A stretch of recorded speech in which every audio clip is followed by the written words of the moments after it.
এর দরকার, তার খরচ সে করবে। এই জন্য তার জীবনের লক্ষ্য হবে আমার ইবাদত করা। ইবাদত কি?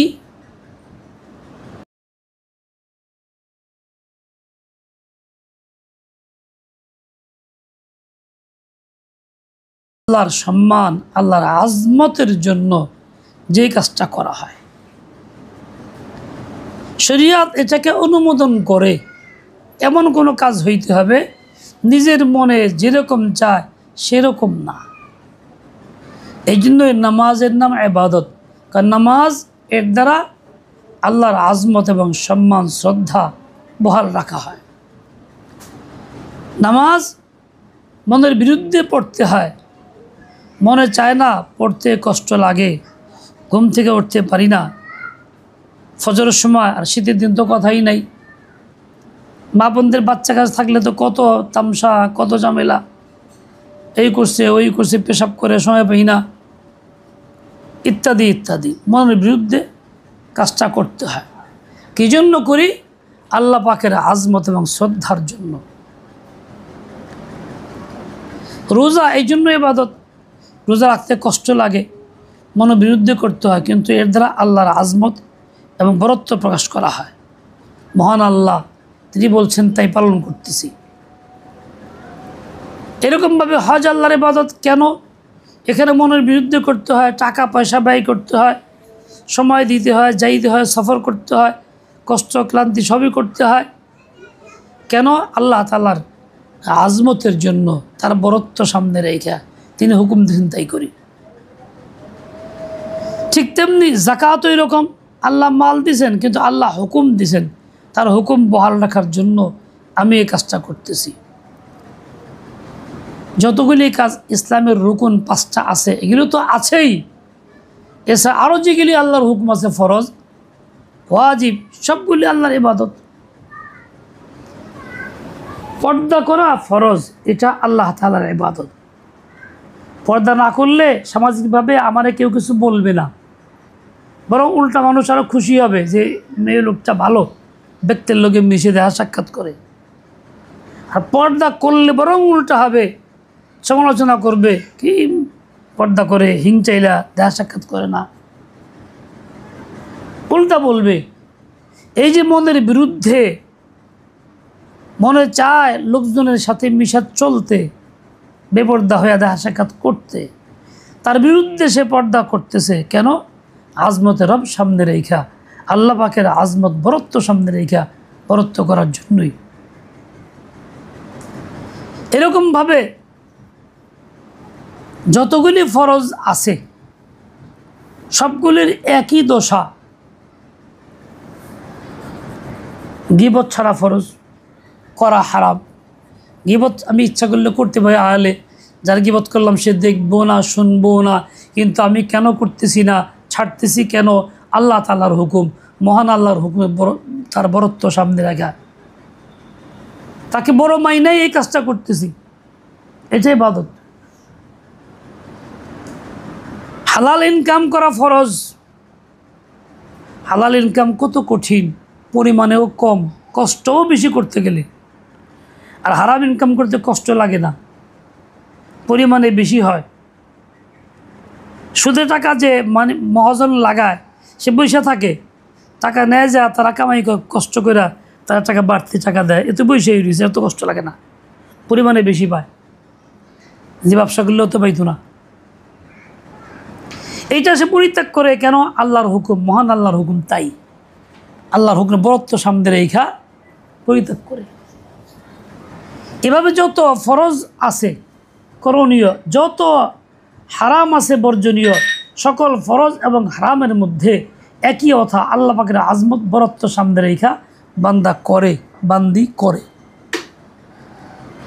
তার নামে ইবাদত। যেটা কোনো শরীয়তের দৃষ্টিতে বালেগ নারী পুরুষ করবে মনের বিরুদ্ধে আল্লাহ পাকের আজমত এবং বরত্ব সামনে রেখা, আল্লাহর তাজিমের জন্য, তার নাম ইবাদত। আল্লাহ বলছেন আমার ইবাদতের জন্য বানাইছি, তার মানে আমি তাদেরকে সৃষ্টি করছি, তাদের জীবনের লক্ষ্য হবে আমার ইবাদত করা, আমার হুকুম মানা, ফরজগুলি মানা, ওয়াজিবগুলি মানা, এইসব মানা তাদের দায়িত্ব, সুন্নত মানা তাদের দায়িত্ব। এর দ্বারা ইবাদত করবে। বর্জনীয় বর্জন কইরা, করণীয় করণীয় কইরা।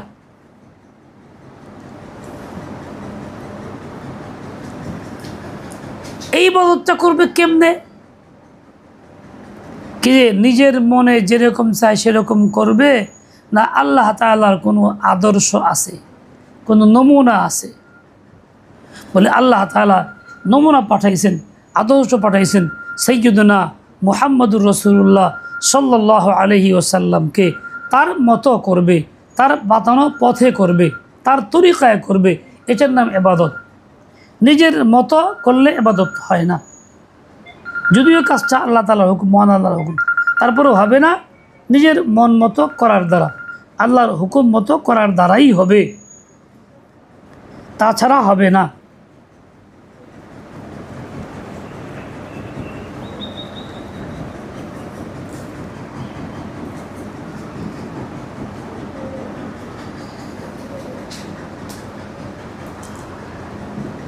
ইবাদত শব্দটা আল্লাহ উল্লেখ করছেন, এর দ্বারা উদ্দেশ্য কি? মুফাসসিরিন লিখছেন ইবাদতের উদ্দেশ্য মারিফত। তার মানে সে বান্দা বান্দি আমাকে চিনবে, আমি কে, আমার ক্ষমতা কতটুকু, আমার আজমত কি, আমি কত বড় মহৎ। ওয়ালাইকুম সালামকে পরে পরে আমি না বয়ানে আছি, পরে আমাকে তারা চিনবে। কিসের দ্বারা চিনবে? চিনার পদ্ধতি কি? বলে ইবাদতের পথে চিনবে। যে ইবাদত করবে সে আমাকে চিনবে, যে ইবাদত করবে না সে আমাকে চিনবে না। কেউ দাবি করে আমি আল্লাহকে চিনি, আল্লাহ পরিচয় লাভ করছি, মারিফত হাসিল করছি, কিন্তু সে ইবাদতের পথ অবলম্বন করে নাই, স্বাধীন মতো চলতেছে, ওই বেপরদাই চলে, নামাজ কালামেও ধার দেয় না, রোজাও রাখে না, দমে দমে জিকির করি, 24 ঘন্টা নামাজ পড়ি, এইভাবে চলছে। আর মনে করে আমি আল্লাহকে চিনছি, আমি আল্লাহ তাআলার হক আদায় করছি, মারফত হাসিল হয়ে গেছে। এইসব ধোঁকা, মিথ্যা, প্রতারণা, গুমরাহি। কেননা আল্লাহ বলে দিয়েছেন আমাকে চিনতে হলে পথ একটা, ইবাদতের পথ। যেই কাজ দ্বারা বান্দিগি প্রকাশ পায়, আল্লাহর আজমত বরত্ব প্রকাশ পায়, ওই কাজগুলি আল্লাহর হুকুম মতো রসুলের তরিকায় পালন করলে বোঝা গেল সে আল্লাহকে চিনছে, আল্লাহর মারিফত হাসিল করছে। আমা খালাকতুল জিন্না ওয়াল ইনসা ইল্লা লিয়াবুদুন।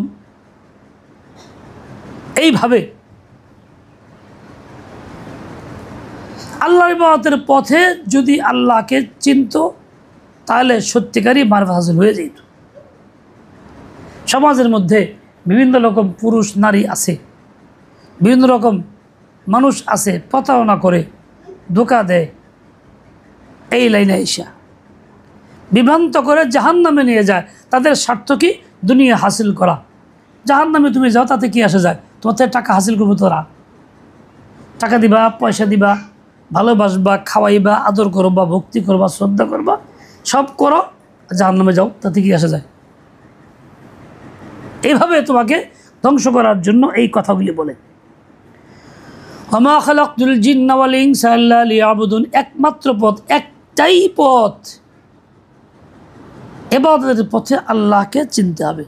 এখন যারা বট গাছের নিচে বসে থাকে, নদীর পাড়ে সিমটা গাড়ে বসে, বড় বড় চুল লয়ে আটে, লাল শালুকার পরে, আংটি পরে, অনেক আবিজাবি করে, কয় সাংঘাতিক বড় সাধু, আল্লাহরে চিনে, মারফতের পীর। এই সব ধোঁকা ধোঁকা ধোঁকা। কোরআনে পাকের আয়াত এটাকে অস্বীকার করে। কোরআন এ কথা বলে না, এর বিরুদ্ধে বলে। কে আবার আবিজাবি খায়, কলকি দিয়ে টানা শুরু করে, কিস আল্লাহকে চিনা ফেলাইছি। নবীর দরকার বাইরে গিয়ে সে আল্লাহকে চিনতে চায়। কিছু মহিলা আছে তারা বিভ্রান্ত হয়, কিছু মহিলাদের দাওয়াত দেয় এই ধরনের লোকেরা, ভক্তিতে মুক্তি, ভক্তি করে মান্যত করে এই করে সেই করে বাচ্চা কাচ্চা নিয়ে যায়, গোপনে টাকা দিয়ে আসে, নামাজ পড়া লাগে না, কয় যে এই চোখ পারো সব বন্ধ করে পরিষদ পার হয়ে গেলে টাকা দিয়ে দাও। এইভাবে এত প্রতারণা করে সে দুনিয়া হাসিল করে তোমার থেকে গ্রহণ করে ঠকায়। সে ঠকে না, সে তো নিয়ে যাচ্ছে। এই জন্য সাবধান। কোরআনে আল্লাহ পাক যেরকম বলছেন ওরকম জীবন আমায় করতে হবে। ওমা খালাকতুল জিন্না ওয়াল ইনসা ইল্লা লিয়াবুদুন। একজন লোক সে মরুভূমির পথে চলছে, রাস্তায় কোথাও বাড়িঘর কোনো কিছুই নাই, ধুধু মাঠ বালু সব দেখা যায়। অনেক রাস্তার পরে দেখা দূরে একটা আফসা আফসা কি দেখা যায়। কাছে গিয়ে দেখছে বিরাট বড় বাগান বাড়ি, সুন্দর গেট, ভিতরে দারোয়ান আছে, সব সাজানো গোছানো, খুব মনোরম দৃশ্য, খুব ভালো লাগে, সব ব্যবস্থা, আত্মাধুনিক ব্যবস্থা আছে। ওই লোকটা বলে, ভাই এটা কি? দারোয়ান বলে, এটা একটা বাড়ি, মালিকে বানাইছে। কি জন্য? যে পথিক মুসাফির আগে আসবে, এখানে ঢুকবে, তাকে দিয়ে দেওয়ার জন্য এটা বানাইছি। তুমি যখন প্রথমে আসছো, তুমি এটার মালিক। তখন তোমার মনে কী বলবে, আরে বাপরে বাপ, এত বড় বাড়ি, এত সুন্দর দৃশ্য, মনোরম সব কিছু, এই লোকটা না জানি কেমন, ভাই লোকটা কোথায় থাকে, তাই তো দেখবো, দেখতে পারবো কি, সাক্ষাৎ করতে পারবো কি? এই বাড়ি, এত সুন্দর মনোরম বাড়ি পাইয়া ওই বাড়ির মালিক যে দাতা, তার প্রতি তার আগ্রহ খুব বাড়ে, শ্রদ্ধা খুব বাড়ে, দেখতে খুব মনে চায়, তাই তার কাছে যাওয়ার চেষ্টা করে, সাংঘাতিক কৃতজ্ঞতা প্রকাশ করে, বিনয় নম্রতা প্রকাশ করে। এটা মানুষের স্বভাব। একটা বাড়ি পায়া যদি এরকম হয়, তাহলে যিনি আল্লাহ তাআলা এত বড় সুন্দর দুনিয়া সাজাইছেন, এত খাবার দাবার, এত ফল ফুড, এত রকম সুখ শান্তি, এত রকম মনোরম জিনিস, মনে যেরকম চায় সেরকম সব কিছু আল্লাহ সাজাইছেন। তুমি একজন বান্দা বান্দি যদি হয়ে থাকো, তোমাকে বলা হচ্ছে আমি এই সব তোমাকে দিলাম, ব্যবহার করো, আমার হুকুম মতো করো। তাহলে কি সেই মালিকের প্রতি আস্থা হওয়া দরকার না? শ্রদ্ধা হওয়া দরকার না? আজমত বেশি বাড়া দরকার না? তাকে পাওয়ার চেষ্টা করা দরকার না? বলে পাইবা কেমনে পাইবা? যে দারোয়ান তোমাকে বললো এটা তোমার জন্য দিলাম, সে দারোয়ান তোমাকে দেখাবে, তবে তো। সাইয়্যিদুনা মুহাম্মদুর রাসূলুল্লাহ সাল্লাল্লাহু আলাইহি ওয়াসাল্লাম, আল্লাহ পাকের নবী ও রাসূল, তিনি এই সন্ধান দিয়েছেন মালিককে। এই আসমানের, এই জমিনের, এই চন্দ্রের, এই সূর্যের, এই তোমার দেহর, এই তোমার মনের, এই তোমার জীবন যৌবনের সব কিছুর মালিক আল্লাহ তাআলা। তোমার কাজ হইল এই সব কিছু ব্যবহার করো, আল্লাহর হুকুম মতো করো। তোমার কাজ হইল এই সবগুলির মধ্যে তুমি আল্লাহকে চিনো। চিনার জন্য তরিকা হলো ইবাদত, ইবাদতের মাধ্যমে চিনো, জিন্দেগি ইবাদতের পথেই লাগায় রাখো, এই বাইরে তুমি যাও না। বান্দা যখন আল্লাহকে চিনা ফেলে, বান্দি আল্লাহকে চিনা ফেলে, তো কীরকম ফল হয়? আল্লাহ তাআলা কীরকম দয়া করেন, যা কল্পনাতীত খাস রহমত নাজিল করেন। আল্লাহকে চিনা ফেললে আল্লাহর নিকট বান্দা যা চায় তাই পায়, যা চায় তাই পায়। তাই তো সে 2 রাকাত নামাজ পড়ে চোখে পানি ফেলায়, কান্নাকাটি করে। শোনো, তোমার মতো একজন মহিলা সাহাবী রসুল, বাড়িঘর স্বামী সব ছেড়ে দিয়ে ছোট্ট কোলের বাচ্চা নিয়ে আসছেন রসুলের দরবারে, ঈমান গ্রহণ করছে, ইসলাম গ্রহণ করছে। কিছুদিন পরে বাচ্চাটা মারা গেছে। সাহাবায়ে কেরাম তাকে গোসল দিয়া কাফন পরায় রাখছে। রসুল পাকের অপেক্ষা, হুজুর আসবেন, জানাজা পড়াবেন। এর মধ্যেই সেই সহায় সম্বলহীন মুসাফির মহিলা, যে স্বামী বাড়ি সব ছেড়ে দিয়ে আসছে, সে এই লাশের পাশে, বাচ্চার লাশের পাশে বসে দোয়া শুরু করছে, কান্নাকাটি শুরু করছে, চোখে পানি ফেলাইতেছে, বলতেছে যে আল্লাহ, তুমি তো জানো দুনিয়ার সব তোমার জন্য ছাড়ছি, স্বামী ছাড়ছি, বাপ মা ছাড়ছি, বাড়িঘর ছাড়ছি, এই অসহায় এই মাসুম শিশু বাচ্চা নিয়ে তোমার কাছে আসছি, তোমার দিন গ্রহণ করছি, তোমার নবীর সহবতে আসছি, তোমার জন্য যদি এসে থাকি তাহলে তুমি এই বাচ্চাকে জীবিত করে দাও, তুমি দুশ্মনকে হাসায়ও না, কাফেরকে হাসায়ও না, কেননা কাফেররা বলবে, হাততালি দিবে, লজ্জা দিবে, আমাকে ধর্ম ছাড়া গেছে, দেখ কেমন লাগে, এর লিগে তোর বাচ্চাটা মারা গেছে, এই কথা বলে তিরস্কার করবে। এ আল্লাহ, কাফেরকে হাসায়ও না, বাচ্চাকে জিন্দা করে দাও। এই মা মৃত সন্তানের পাশে বৈশা চোখে পানি ফেলাইতেছে, দোয়া করতেছে, হাত উঠাইয়া দোয়া শেষে হাত নামানোর আগেই কাফনের ভিতরে এই মৃত সন্তান জিন্দা হয়ে গেছে। জিন্দা করছেন কে? আল্লাহ তাআলা করছেন। এই মহিলা আল্লাহ কেমন চিনছে যে হায়াতের মালিক একজনই, মৌতের মালিক একজনই। হায়াত যিনি দিছিলেন তিনি নিয়ে গেছেন, তিনিই পারবেন দিতে, পৃথিবীতে কেউ আর পারবে না। আল্লাহ কেমন চিনছে, দুনিয়ার এই সব বাদ দিছে, স্বামী, সংসার, সন্তানাদি, বাপ মা, বাড়িঘর, কবিলা, খানদান সব ছেড়ে দিয়ে আসছে এবং সত্যিকার অর্থে এভাবেই আল্লাহর কাছে বলছে। হাদিসের মধ্যে আসছে, বাস্তব দুনিয়া সাক্ষী, ওই বাচ্চা জিন্দা হয়ে গেছে। মা যদি আল্লাহর মারিফত হাসিল করে, আল্লাহকে চিনে, তাহলে এই মা কি পরিমাণ আল্লাহর কাছে মকবুল হয়, তার দোয়া কী পরিমাণ কবুল হয়। আজকে আমরা বাচ্চা কাছে অসুস্থ হইলে, মারা গেলে, মা আল্লাহকে চিনে না, মখলুককে চিনে, সে হাইতাস করতে শুরু করে, দুনিয়ার মখলুকের কাছে ফরিয়াদ করে, হায় এটা হইলো, ওইটা হইলো, আমার এটা করবো কেরা, ওটা করবো কেরা, এই বিলাপ, এই কান্নাকাটি, এই চিৎকার, নবীকে বাদ দিয়া, আদর্শ বাদ দিয়া, ইবাদতের পথ বাদ দিয়া ওই পথে চলে। আর আল্লাহর বান্দি যারা আল্লাহকে চিনছে তারা কখনোই পাস করে না, চোখে পানি ফেলে ঠিকই, নীরবে ব্যথা প্রকাশ করে ঠিকই, অন্তরে অন্তরে, কিন্তু আল্লাহ তাআলার রসুলের তরিকার বাইরে চলে না। ইমাম বুখারীর মা, ছেলে অন্ধ হয়ে গেছে, দুই চোখ অন্ধ, কিছুই চোখে দেখে না, এলেম শিখাবে কেমনে শিখাবে, ফিকির ছিল, দোয়া করতো, কান্নাকাটি করতো। একদিন রাতে খুব কান্নাকাটি করছে, দোয়া করছে, রাত্রে ঘুমাইছে।